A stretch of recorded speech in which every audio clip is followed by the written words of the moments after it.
ഗസയിലെ അൽഷിഫ ആശുപത്രിയിൽ വീണ്ടും കൂട്ടക്കുഴിമാടം കണ്ടെത്തി. ആശുപത്രി കോമ്പൗണ്ടിൽ കണ്ടെത്തുന്ന മൂന്നാമത്തെ കൂട്ടക്കുഴിമാടമാണിത്. 49 മൃതദേഹമാണ് ഇവിടെയുണ്ടായിരുന്നത്. തലയറുത്തുമാറ്റിയ നിലയിലാണ് മൃതദേഹങ്ങൾ കണ്ടെത്തിയത്. ഒക്ടോബർ 7-ന് ശേഷം ഗസയിൽ കണ്ടെത്തുന്ന 7ാമത്തെ കൂട്ടക്കുഴിമാടമാണിത്. ഫലസ്തീനികളോടുള്ള ഇസ്രായേൽ സൈന്യത്തിന്റെ കണ്ണില്ലാ ക്രൂരതയുടെ കൂടുതൽ തെളിവാണ് പുതിയ കൂട്ടക്കുഴിമാടമെന്ന് ഹമാസ് പുറത്തിറക്കിയ പ്രസ്താവനയിൽ പറഞ്ഞു.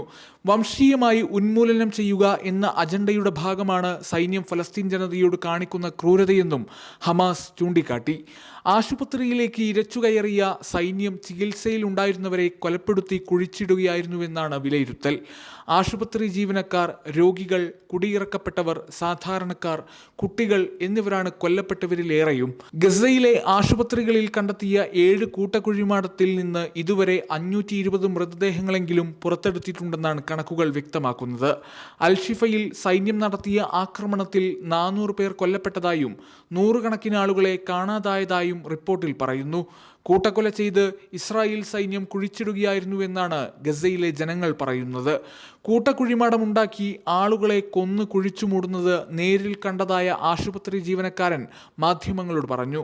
അതേസമയം ഗസയിൽ കൊല്ലപ്പെട്ടവരുടെ എണ്ണം 34,904 ആയി. ന്യൂസ് ഡെസ്ക് സുപ്രഭാതം.